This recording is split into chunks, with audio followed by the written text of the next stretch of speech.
नमस्कार दोस्तों, स्वागत है आपका ओमी मैथ्स यूट्यूब चैनल पर। हम लोग आज मैथ में परसेंटेज को स्टार्ट करेंगे। परसेंटेज को स्टार्ट करने का तात्पर्य यह है कि हम परसेंटेज का बहुत ज़्यादा ही प्रयोग अंकगणित में होता है, इसलिए हम लोग परसेंटेज को स्टार्ट करेंगे।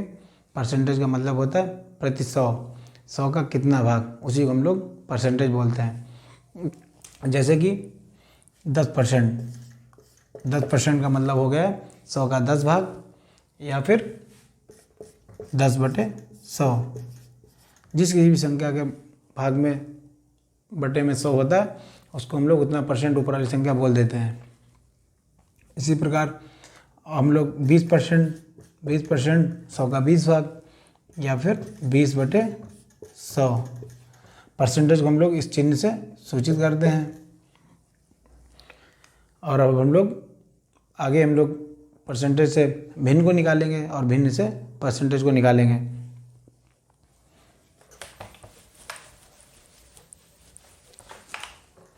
अब पहले हम लोग निकालेंगे परसेंटेज से भिन्न। परसेंटेज से भिन्न निकालते समय हम लोग 100 से भाग देते हैं, और जब भिन्न को परसेंटेज में बदलते हैं तो हम लोग 100 से गुणा करते हैं। तो पहले हम लोग निकालेंगे परसेंटेज से भिन्न।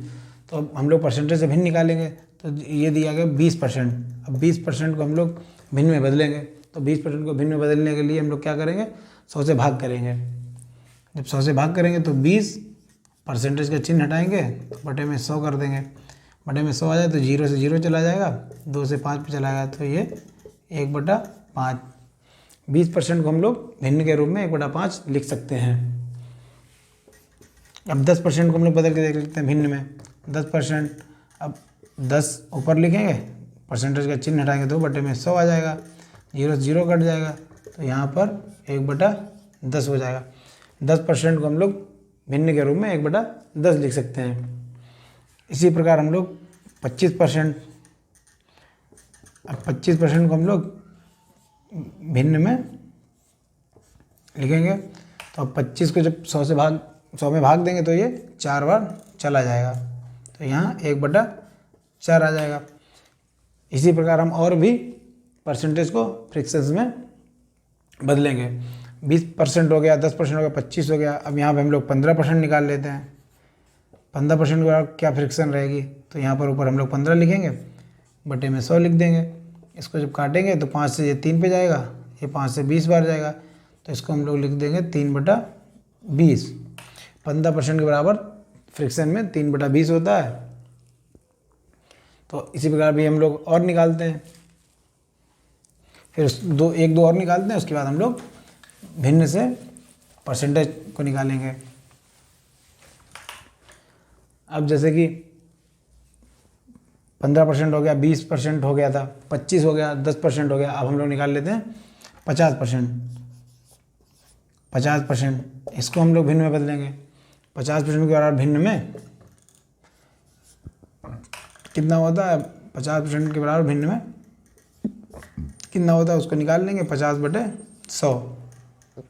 अब इसको हम लोग भाग दे देंगे, 5 से 1/2 आ जाएगा। 50% के बराबर भिन्न में 1/2 होता है।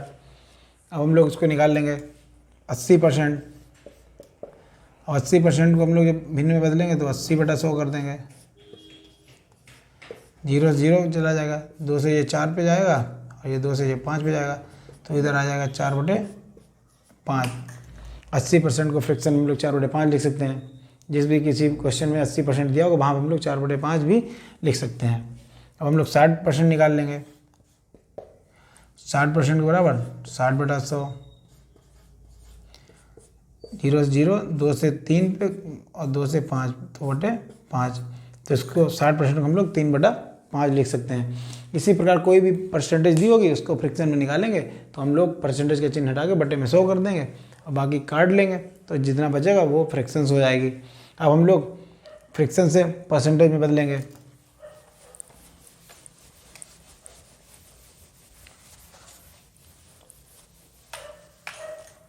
आप लोग भी कॉपी पेन से सवालों को फ्रैक्शंस को निकालते रहिए, और फ्रैक्शन से परसेंटेज में बदलिए, और परसेंटेज को फ्रैक्शन में बदलिए। अब हम लोग फ्रैक्शन को परसेंटेज में बदलेंगे। अब फ्रैक्शन मान लीजिए दिया है 1/2। अब इसको हम लोग परसेंटेज में बदलेंगे। जब हम लोग इसको परसेंटेज में बदलेंगे तो हम 100 से गुणा कर देंगे। यहाँ पर 100 से गुणा करेंगे, 100 से गुणा करने पर फिर इससे इसको भाग दे देंगे, 5 बार चला गया, ये 0 यहाँ आ जाएगा तो 50% हो जाएगा। 1/2 के बराबर 50%। अब हम लोग निकाल लेंगे 2/5, 2/5 के बराबर कितना परसेंट होगा, तो वही फिर हम करेंगे, हम लोग इससे 100 से यहाँ पर गुणा कर देंगे, फिर 5 से इसको भाग दे देंगे, यहाँ पर 2 पे 5 से 2 में चला जाएगा और फिर आ जाएगा 0, इधर हो जाएगा 40%। 2/5 के बराबर 40% होता है। फ्रिक्शन में 2/5, परसेंटेज में 40%। फिर हम लोग और भी निकाल लेंगे, 2/5 था, यहाँ हम लोग 3/5 भी कर सकते हैं। 3/5 करेंगे, फिर हम लोग इसमें 100 से गुणा कर देंगे, 5 से 2 पे जाएगा, 0 बचेगा, फिर इसको गुणा करें तो यहाँ 60% आ जाएगा। 3/5 फ्रिक्शन बराबर 60%। ऐसे हम लोग और भी निकाल लेंगे फ्रिक्शंस को। मान लीजिए 1/6, अब 1/6 दिया है फ्रिक्शंस में, अब हम इसको परसेंटेज में निकालेंगे। फिर हम लोग यहाँ पर 100 से गुणा करेंगे, 100 से गुणा करेंगे तो 6 से इसमें भाग देंगे, पहले तो एक बार जाएगा, फिर 4 बचेगा, 40 हो जाएगा, तो फिर 6 का पड़ा 6 बार जाएगा 36, फिर बचा 4, ऊपर 4 बचेगा, नीचे बचेगा 6। इसको हम लोग और भी सरल कर लेंगे तो 2 पे चला जाएगा, इधर 3 पे चला जाएगा, तो बराबर बचेगा 16 से ही 2/3%। 1/6 फ्रिक्शन के बराबर होता है 16 से ही 2/3%। ऐसे कर लेंगे। फिर हम लोग यहाँ पर 1/8 को भी कर लेंगे, 1/8। अब 1/8 के बराबर कितना परसेंट होता है, इसको हम लोग यहाँ पर 100 से गुणा करके निकाल लेंगे। अब इसको हम लोग 4 से 2 पे चला जाएगा और ये 4 से 2 पे जाएगा, 2 बचेगा 20, 4 पंचे 20, फिर 2 से इसको काट देंगे, तो इसको हम लोग जब काटेंगे तो 2 से एक बार जाएगा, फिर 2 पे जाएगा, ऊपर 1/2, 12.5% हो गया। 1/8 के बराबर 12.5% हो गया। इसी प्रकार से हम लोग फ्रिक्शन को परसेंटेज में बदल लेंगे और परसेंटेज को फ्रिक्शन में हम लोग पहले बदलना सीख चुके हैं। ये हम लोग निकाल लेंगे तो इसका बहुत ही ज़्यादा प्रयोग परसेंटेज में होगा और परसेंटेज का पूरी ही मैथ में होगा, तो इसलिए हम लोग परसेंटेज को बहुत ही अच्छी तरीके से सीखेंगे।